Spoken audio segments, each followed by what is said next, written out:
Hello, and welcome to another episode of Desi Fire podcast. Today, I have Viram with us. Viram is the founder of Vested, and why I have him with me today requires a little bit of context. We are recording this video on the 9th of April, and the international markets for the past week or so have been in a wild swing, so to say. And that has created a slight discomfort for people, A, who have an international exposure, and B, for the people who know that they should have an international exposure, but they don't have it. And in India, it is slightly difficult or cumbersome, so to say, to invest outside India.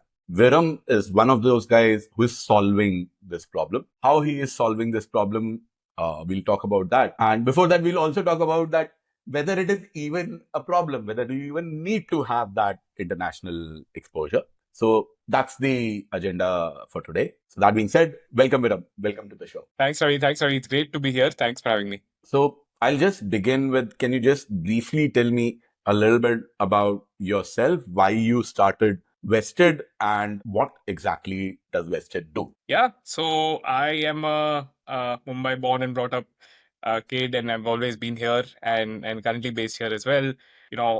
Growing up, coming from a Gujarati family, it was always about what kind of business can you start. So that was always on the horizon. And a lot of my family members did engineering for undergrad, and post that somehow found my way into the finance world. So I was in investment banking for about 2.5 years with JP Morgan in Mumbai and Hong Kong, and a part of that role required covering a lot of global companies. So that was when I sort of understood valuation. That was when I sort of saw all of these global companies that were really doing phenomenal things. We were covering Asian markets, so a lot of Chinese tech companies, US markets, and looking at all of those companies, I realized when we used to typically find comparable companies, and we would never find something in India. And that was at that time, the seed was planted that I would love to invest in these kind of opportunities because they're not available to me through my local broker. But at that point, investment banking requires everything of you. It takes everything. So it was quite busy, couldn't do much. Post that, got the opportunity to go study in the US, do my MBA. And that's when I had 2 years. And I thought, okay, let's use these 2 years to see if we can start something. Sort of KIDA that we talk about has always been there. And in fact, the entire first year of the MBA, I was obsessed with electric vehicles. I wanted to do something in that space because I believe that really has a future. But that didn't go anywhere. And then eventually this sort of pain point came back to me when I was looking at all the pain points I felt in my personal life. And till then also there was no solution. There was no easy way for somebody from India or even emerging markets at that point in time to even invest in internationally in an easy way. And I found a couple of classmates of mine who also were from emerging markets, originally from Indonesia, Hong Kong, and they understood the problem. And we decided, okay, let's try out. We have a year, and worst case we will recruit if nothing happens, and if we are able to raise a little bit of money to be able to sustain ourselves post the MBA, we'll do this full time. And fast forward 5 years, that's what happened. We were able to raise a little bit of money just before we graduated, so we then dedicated all our time to this, and it's been quite a journey. I think for us at Vested, the starting thesis was that only, that why is it that people in India do not have access to international opportunities? Great companies are built everywhere, not just the US for that matter, anywhere in the world. You should have that today in this age of technology at your fingertips. There are foreign investors coming to India taking advantage of the local markets. Why is the reverse not possible? So that really is actually something that we want to solve, and that's how the company started. And today also we are still on that mission. Today we've just scratched the surface. Today, what we've done over the last 5 years is create an easy solution for Indian investors to access the US markets. Now going forward, you will see a lot more access to other assets, other countries, all of those things on the platform. And what we also over time realized is that it's not just India outbound, but people from abroad now also want to invest into India. They don't have those easy opportunities as well, except for institutional. So this entire world of cross-border investing is kind of what we're dedicated to, and that's what we want to, streamline. Fair. So you also have, you mean to say, an entity in Brazil, for example, which would allow Brazilians to invest in US? Is that what you're saying? Or it's India, US and US, India only at this stage? The latter, the latter. So we are focused on Indians in India or globally and building bridges, cross-border bridges for them to access investment opportunities. And the core till now has been building a bridge outbound from India for Indians living in India, or some NRIs as well. We have on the platform, in fact, from across 60 countries that want to invest in international assets. But then over time, the reverse as well is something that has caught our attention and is something that we see a demand for, which we will work on over time now as well. So Vested is essentially a US company or an Indian company? So technically, if you look at it, we are headquartered, our holding entities in the US. Because today we have licenses in the US. So that's when we started off, we were all in the US and we had to get a broker license. So we are a introducing broker in the US and an RIA in the US. And the soul is very much Indian. The entire team pretty much is based here. We have some compliance folks in the US that need to, maintain a license, but otherwise it is run and operated primarily out of India. You sit in Mumbai and the work mostly happens here itself. Let's say, if I want to come and meet you, if I want to do this episode offline, your office will be in Mumbai where we'll be meeting? Yes, exactly.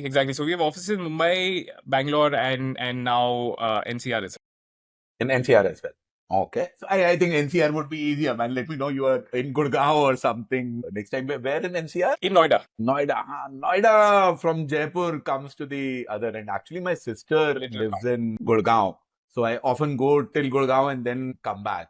Noida becomes the other end. Anyway, so you're essentially allowing people, giving Indians the opportunity to invest abroad if they want to. Would that be a fair thing to say? Yes. Okay. Why do they even need to do that, man? Can you tell me that?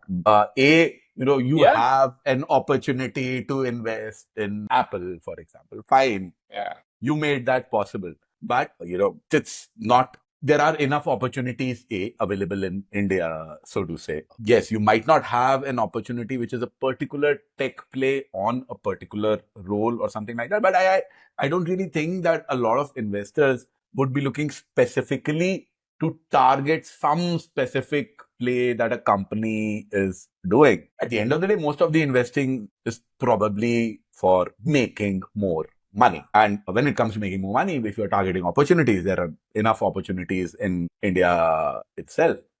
Why would I even bother about having an international exposure, so to say? Yeah. So I think, keeping aside, let's say, the opportunities or themes you may not get in India, right? Like, let's say you have plenty of opportunities to make returns in India itself. One of the things that has become, and we are seeing this literally just this week, right? This entire geopolitical risk impacting countries at large is becoming more and more sort of relevant in a world where, it's sort of multiple pockets of power is where we are going towards, right? And this polarized world or multipolar world, as our foreign minister puts it. So, it becomes more and more important as an investor. You cannot have all the risk of a geography in your portfolio and or a country in your portfolio. You have to, diversify that risk. That becomes very important. And we often don't do it because of this entire thing of home bias, right? Like, because we are here, we see the growth in India, we see the opportunities, but you see it until at some point, there is some downward impact, right? And at that point, you can't go in and be like, okay, now I'm going to diversify. So looking at it beforehand becomes important. One case in point, for example, if you look at returns purely, if you plot the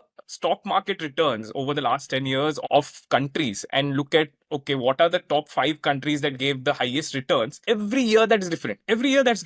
It's not just India that would have been in the top 5. Yes, India would be there in a few of those years, but some years it's Turkey, some years it's US, some years it's Sweden. So there are so many opportunities out there to make outsized returns. One, we need to diversify risk. That is important. And second, purely if you want to maximize return, there are return opportunities outside of India. It does not.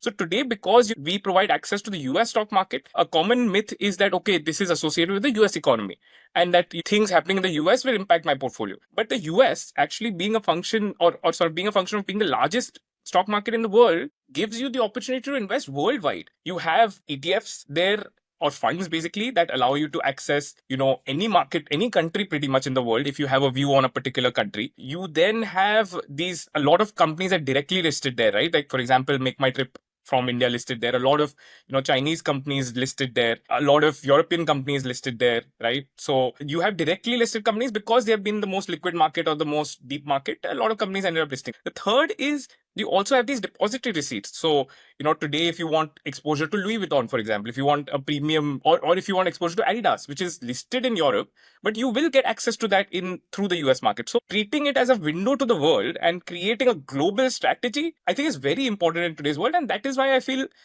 and not, I mean, we never say that you put 80% of your portfolio international, but have something at least. Start with 5, go up to 10 as you get comfortable, 15, however you want to think about it in your context, becomes more and more important in the world we are going into. As a matter of fact, on this diversification aspect, there is enough research to suggest that over the long term, domestic equity and international equity are not very strongly correlated in a way. So that adds to the diversification factor. For example, the equity returns of not just India, of any country, even, if you look at it with respect to the long term, which is more than a 20-year return of bonds of that particular country, you will see they are rather strongly correlated compared to the idea of domestic equity versus international equity. And there is this guy called Ben Felix. For the viewers, you should check him out. Has a YouTube channel, and he was talking about a research paper which came out recently, which talked about having 100% of your portfolio in stocks. I don't think that's a good idea. I don't know how many people would believe that is a good idea, but that's the research paper that he was discussing. In that research paper, what it came out as that if you have 100% equity portfolio, 1/3 of it should essentially be domestic equity, 2/3 of it should be international equity, and that is the most optimum portfolio that particular research found. So, interesting idea. Do check that out. But what it also talks about is the long-term relationship between domestic and international equity, which is a very interesting discussion they had. So they had it on a Rational Reminder podcast. I believe that's what it's called. So please do check that out, which essentially strengthens the point that Viram is trying to make, that diversification across countries, across different geographies is very, very important. But then my question to you, Viram, would be, that goal can actually be achieved by a couple of other routes as well. One of those routes is mutual funds. Why would I don't even know what am I doing with Vested. Is it like Zero Tha? Is it like Interactive Brokers? Or I think a lot of people will know Zero Tha. A lot of them might not know what Interactive Brokers are. Am I opening a demat account in the US?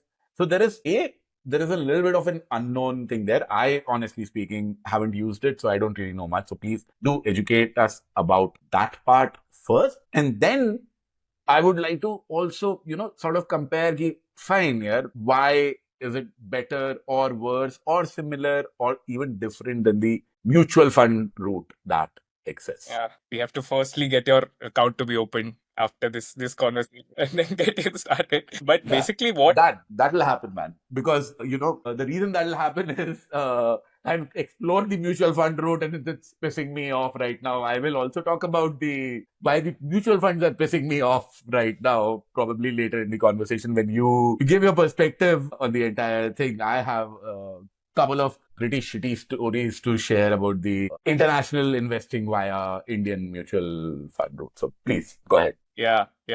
So on what we allow people to do, essentially, you're right. It's more like an interactive broker. It's the latter. It's basically you're opening an international brokerage account, and we are an introducing broker, like I mentioned. And so you basically open a brokerage account with us. And in the way the US markets work, it's a little different compared to India.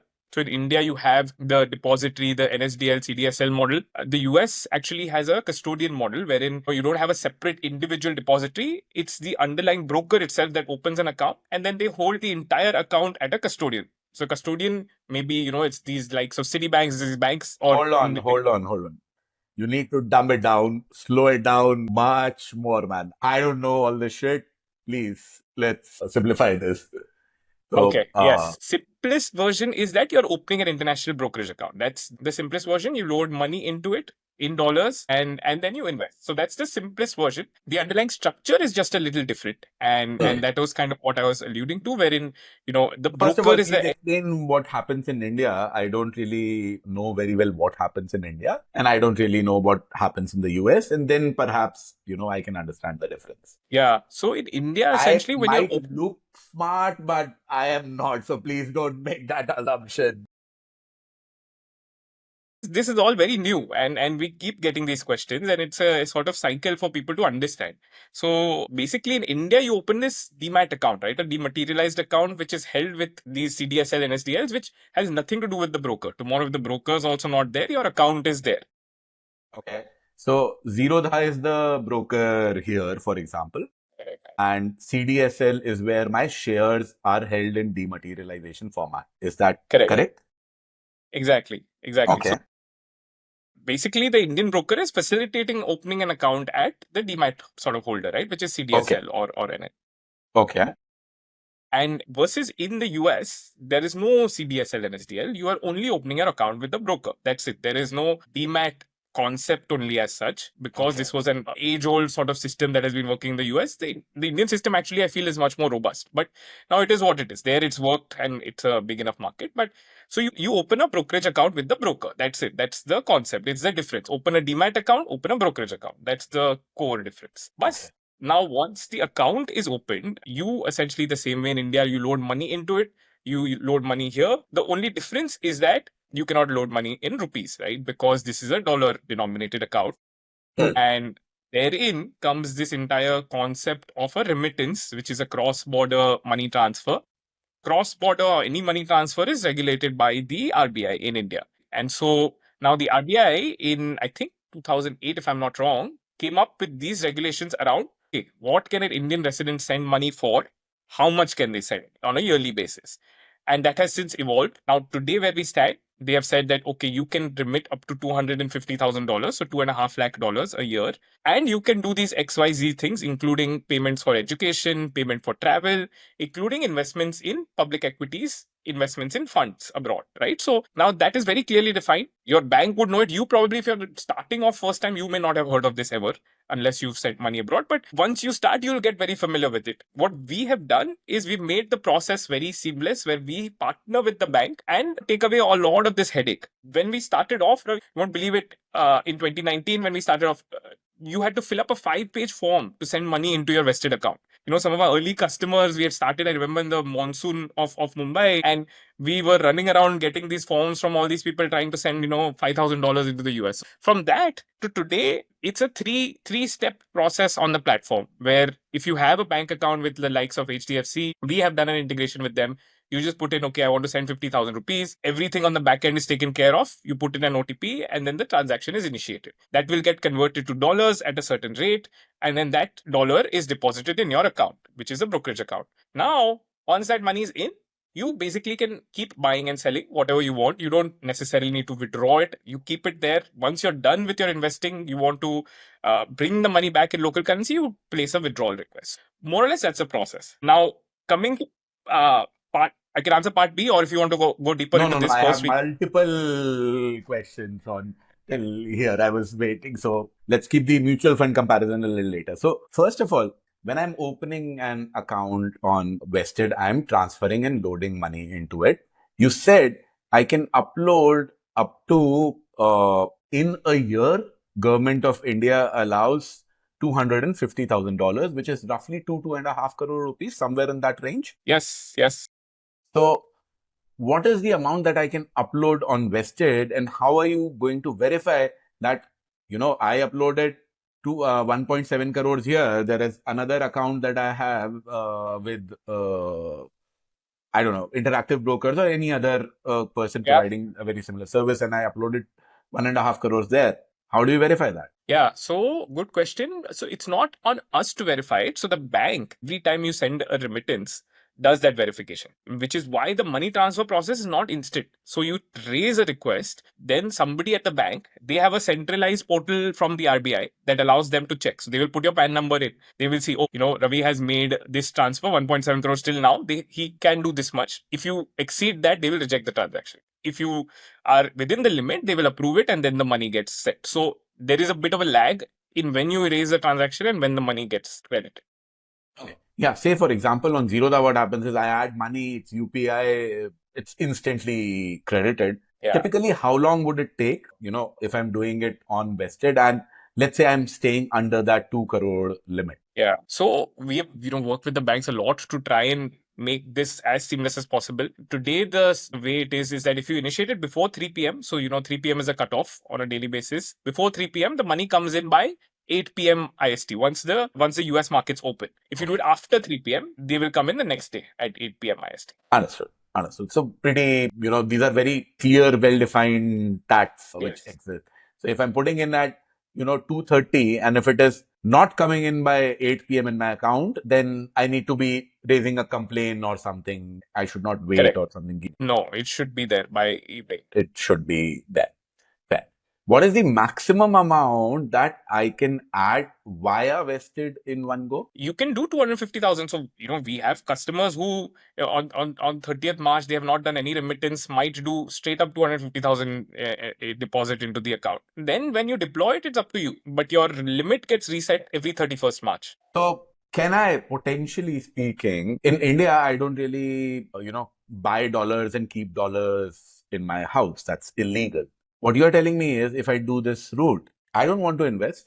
I will put that $250,000 over there. Let it lie for 3 years. This is my cash buffer. And 3 years down the line, I bring that money back and make whatever changes that have been there in the dollar. Is that possible technically to do that via vested? So that's a good observation. It is not. How what the RBI has said in the latest regulations is 180 days is the maximum time. So 6 months is the maximum time you can keep uninvested cash. So you have to deploy it. Now you deploy it in a, let's say, a short-term government bond, which gives you I can what, buy 4%. T-bills, etc. Yeah, I can buy T-bills? you can. Treasury Yeah, bills? yeah. Through Yes. ETFs, you can buy it. But basically you have to deploy it. It has to be earning something. You cannot keep it just as cash. If it's reaching at 180, yeah. I understood. So let's say I make an account on vested, I put $100,000 in.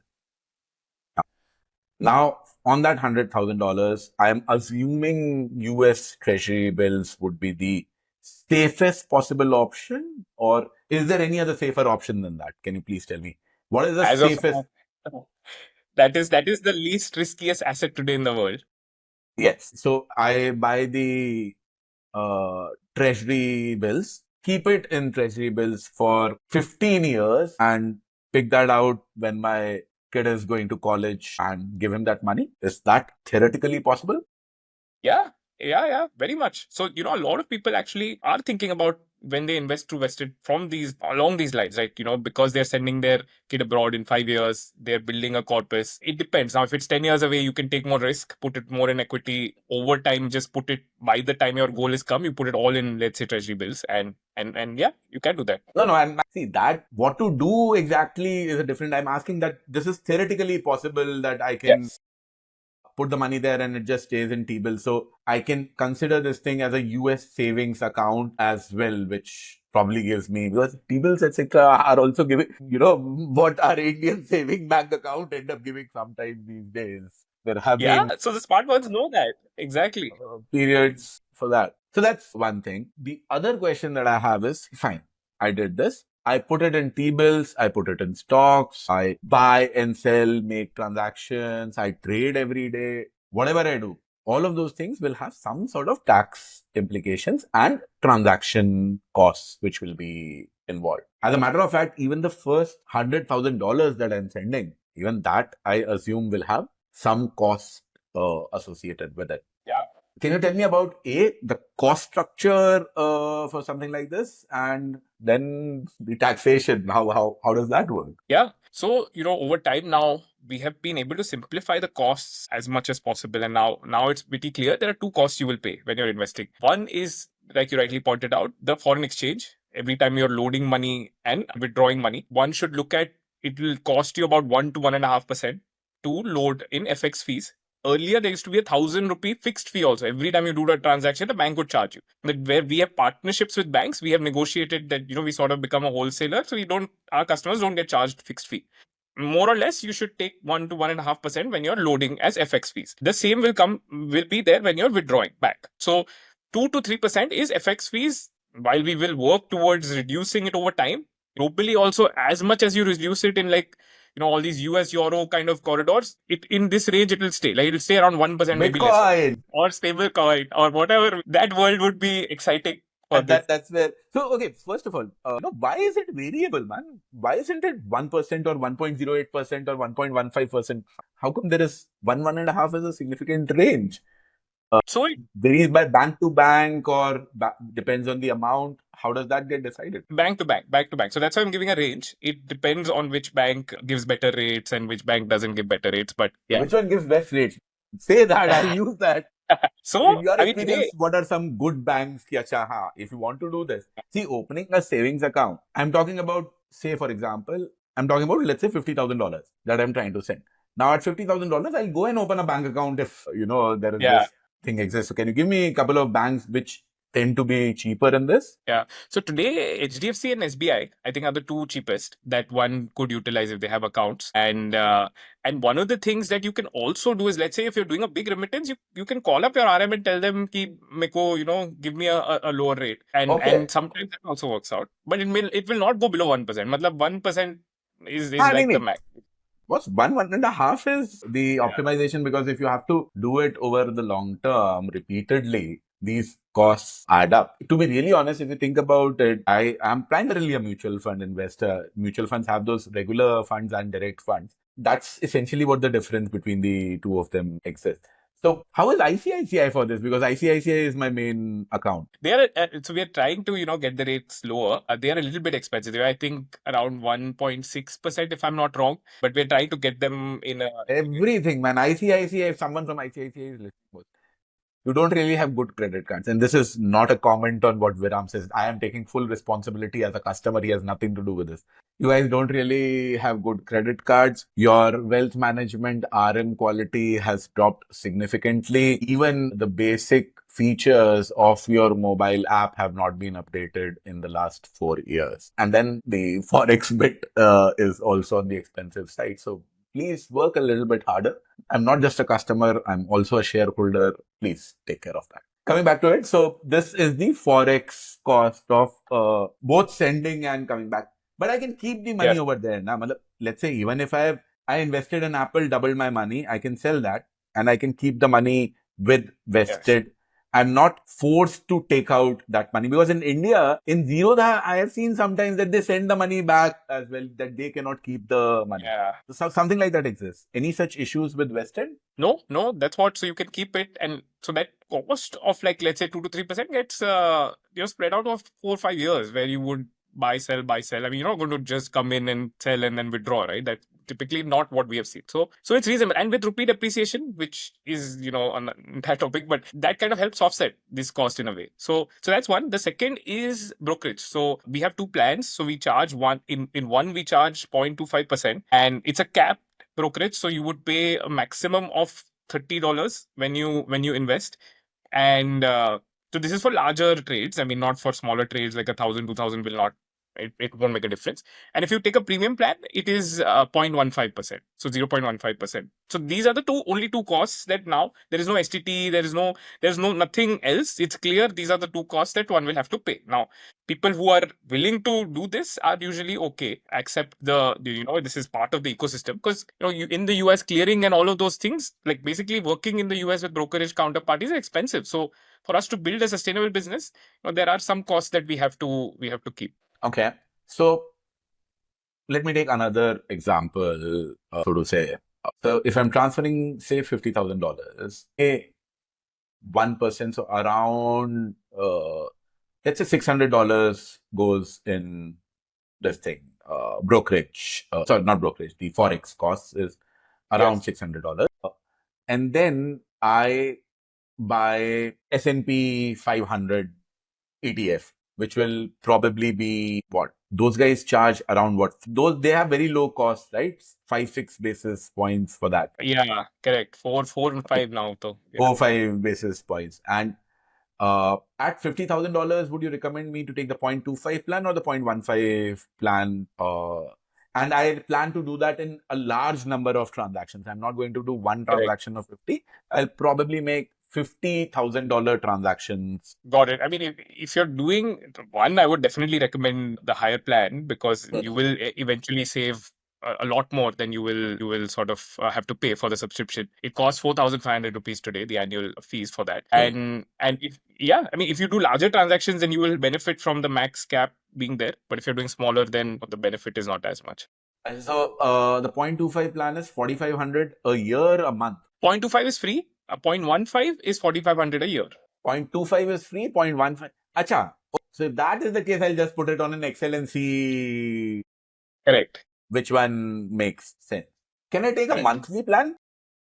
You can make quarterly. So the Quarterly. other option is quarterly. Monthly is not there. Yeah. So quarterly would be how? Is 375 a month. Yeah. 1350 is the quarterly and 4500 is the annual. 1350 is quarterly and 4,500 is annual.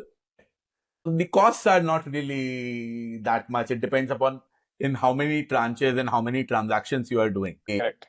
So if you are someone who is essentially planning to transact a lot and in smaller amounts, please the 0.25 plan, 0.15 The 1.5. plan would Premium. 0.151 Yes. would work. Or maybe if even if you are doing a large value transaction, even then I believe the 0.15. Yeah. Yeah. Or And it's maybe not what just you that. can do is, no, you are doing a one-time large transaction, then you take the quarterly plan, do that transaction, and then you move to the normal free plan because Yeah. you're not planning to transact it. Suppose you buy, S&P 500 and you buy and forget it, then I don't need to keep paying you fee. Correct. Yes, you could do that. I mean, we give so the goal is price discounts plus value also if you're a premium customer. And so, we have a tax loss harvesting tool that a lot of our customers like, where if you do have losses, you can harvest them and reduce your tax outgo. So a lot of people in the Jan to March quarter end up doing that. So our goal is basically to give you a good service if you're paying a little bit. So what about taxes on this? So on taxes now, with the new sort of regime and everything, last year onwards, it got very streamlined. Now it's simple. It's 24 months is the long-term threshold. Below that is as per your income tax slab, and above 24 months is 12.5%. So how will I know what my tax liability is for a particular year? You guys send me some sort of a report or how does it work? Yeah, actually, so that's something that, a lot of our customers love. So there are two challenges with this. One is US follows Jan to December, and the second is everything is in dollars. So how the hell do I report it in India? Which we have created a sort of localized module which gives you in April. Now we'll start rolling out tax reports and in rupees based on the income tax laws, regulations. There are complicated regulations on how you convert it into rupees, so we give it to you in what is your short term, what is your long term, and you just have to give it to your CA, or we have integrations with tax platforms as well. In a few clicks you can easily now file.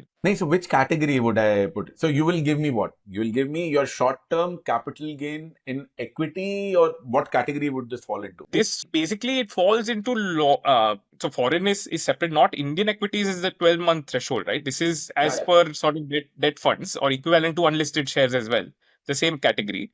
So 2 years is That's what I'm saying. See, when I'm filing for taxes, I will need to tell them that this is short-term capital gain of what category, under which foreign section, shares. etc.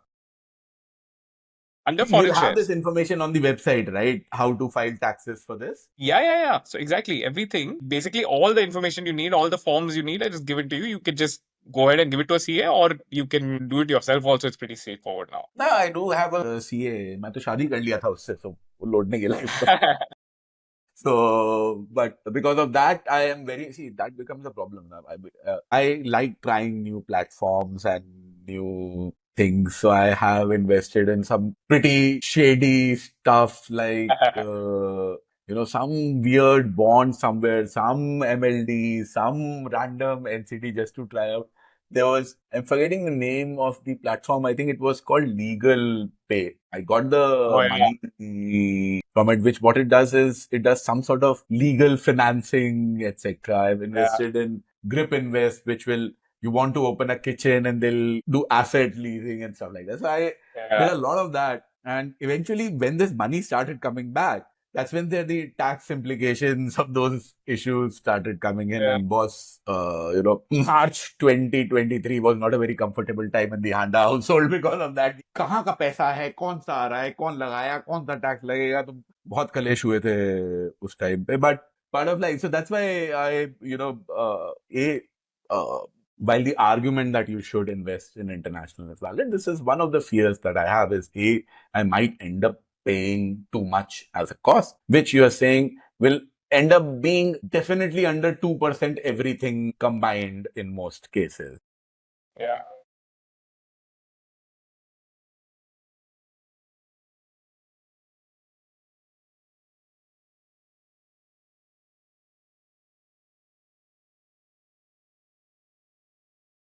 Yeah.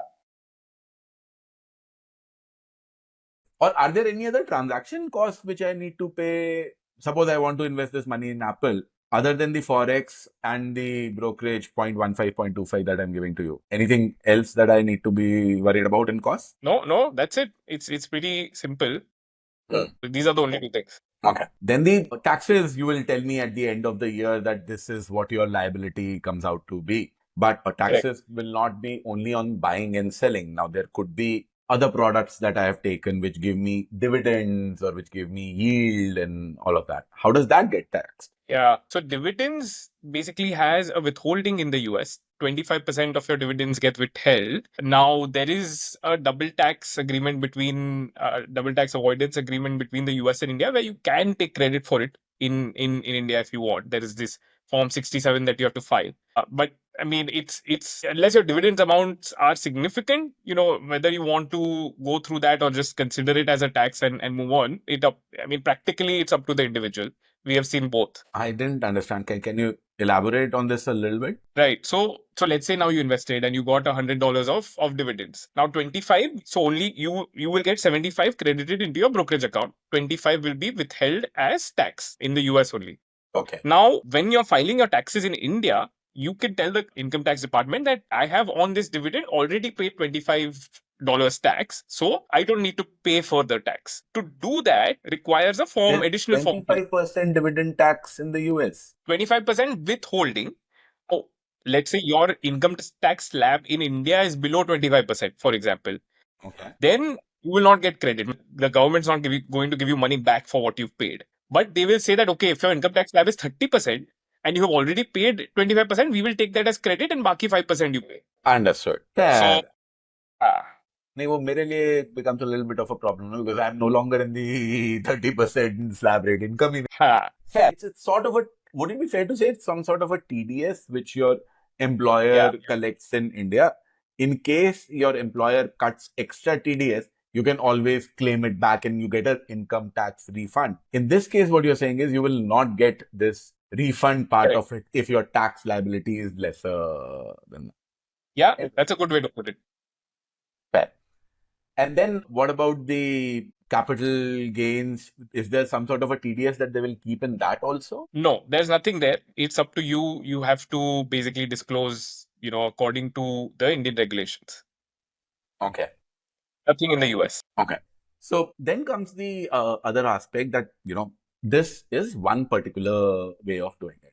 The other way of doing all this is doing it via the mutual fund route. So, say, for example, I am personally really, really pissed with how the mutual fund industry has behaved with respect to international funds. I don't know if you have seen Motilal Oswal used to have a great fund where you could directly invest in S&P 500. This guys used to have a very great, they had a NASDAQ fund as well. Invesco had another NASDAQ fund. All of those funds have stopped taking fresh money. Why? Because RBI has said that no, they have put in limits on these mutual funds that you cannot do this, you cannot do this, you cannot do this.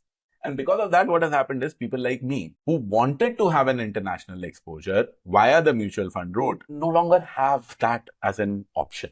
So that has become a problem. Yes, there are some funds which are still available. So I don't really want you to compare it with the old funds which existed because they just exist in theory. The ETFs which exist in India, they trade at a significant margin. So once again, not a pretty legitimate comparison. But what exists right now, I think Franklin has a feeder fund to the US. Edelweiss has a tech-focused fund which is there, which is still open. I think PGIM has a global opportunities fund which is open. So there are a couple of funds that exist. My goal is what we initially talked about, which is the international diversification bit. I don't really want to, pick specific countries, stocks or countries. Okay, fine. Give someone smart the money. Maybe I was going to get an S&P 500 fund over there. Or if I'm getting one of these funds. How do you compare getting the ETF based in the US via vested versus the mutual fund? I didn't get it. Sorry. The ETF, which is what ETF there versus the fund here? S&P 500 ETF, which I can buy via Right. vested. I can buy via vested, right? I can go and buy a S&P 500 BT Sachs or something like that. Can I? Yeah. Yeah. So that is Yeah. route one for my money. Route two for my money is I buy a mutual fund. Can you compare those two?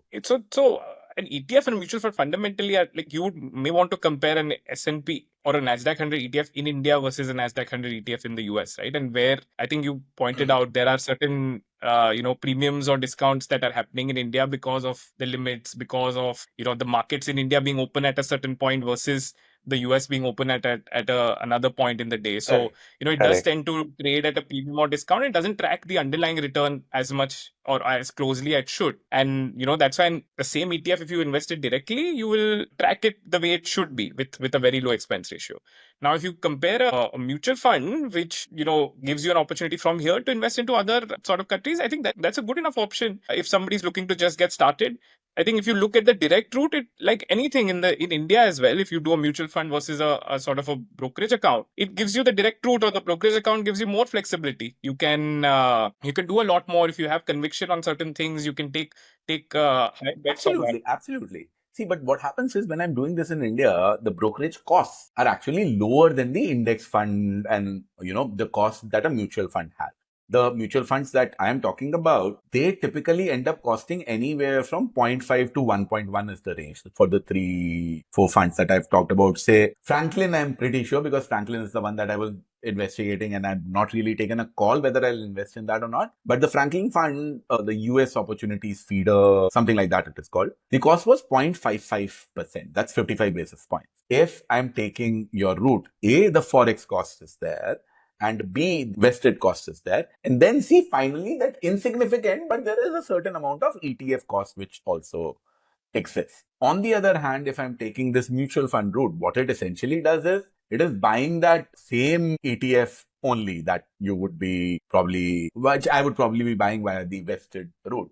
I'm getting the same thing in 0.6 60 basis points here versus 150 basis points in total via vested. Is that comparison, first of all, fair? Or are there other costs in mutual funds that I'm not aware of? It is not just the 55 basis points they end up paying for Forex costs as well at their end, or I don't really know the cost structure, which cost structure would end up being beneficial for me. Yeah, I don't know if these funds hold underlying ETFs, or they would hold an underlying fund itself, right? Which would then become more Some costlier. of them, But how? so some of them do include, ETFs. For example, there is one fund that I am already invested in. It's no longer open right now, which was HDFC Global World Indexes Fund.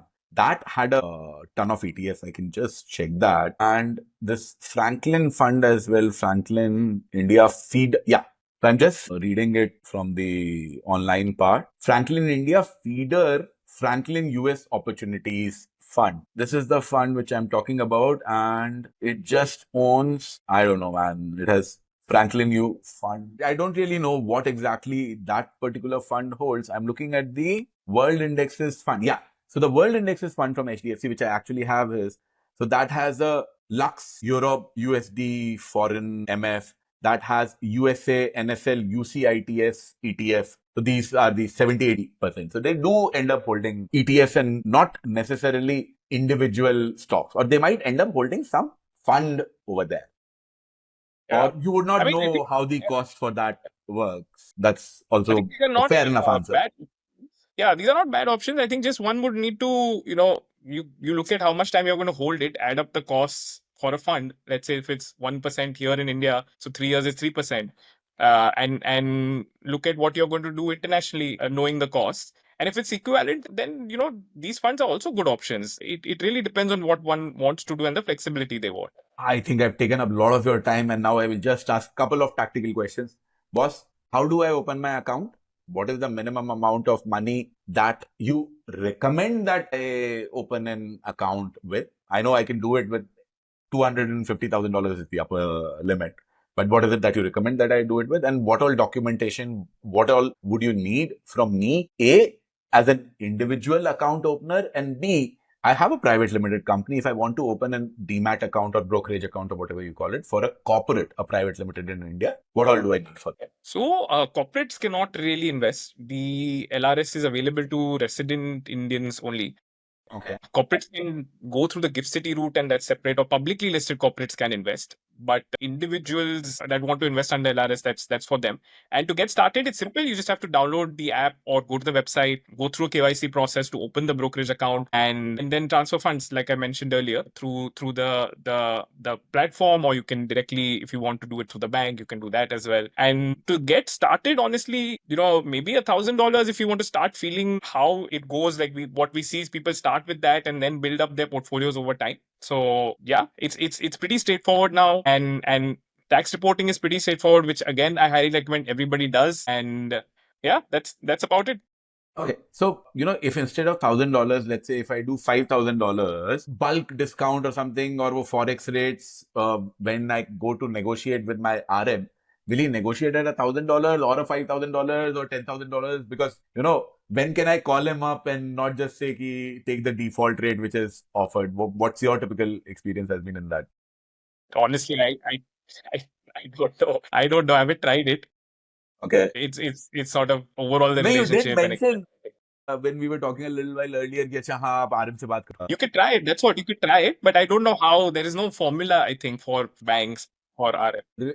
So it's not really that, say for example, what happens is in FD, sometimes it happens कि after above 1 crore, you will get a different rate. Above 10 lakhs, you will get a different rate, etc. People have services like that. तो इसका कोई मतलब standard वो आपकी जान पहचान क्या रिलेशनशिप है उसके बेसिस पे. Yeah. Correct. I think so. I think so. That's as per. But if you find out a threshold, then I think let me know as well. I don't. मैं बात करता हूँ. So I will try and find out because I'm really, want to invest abroad right now, and I have been wanting to be really honest. मेरा personally international exposure जो है is less than 10% of my portfolio is outside India. I don't really think that is the appropriate number. I do believe it should be significantly higher. I'm not just saying that it should be in the US or China or Brazil or in gold. Essentially is also another asset which is not really linked to India, so to say. So I want a slightly higher percentage of my assets not really linked to the Indian economy in some way. So I want a higher number. So I'm definitely looking to do it some way or the other. I'll definitely give Vested a shot. Thank you, Viram. Thanks a lot for taking out time and explaining to me that how the entire process works. And I wish you the best of luck. And you definitely have a new customer today. Thank you. Thanks for coming to this. Thanks, Ravi. It was a pleasure.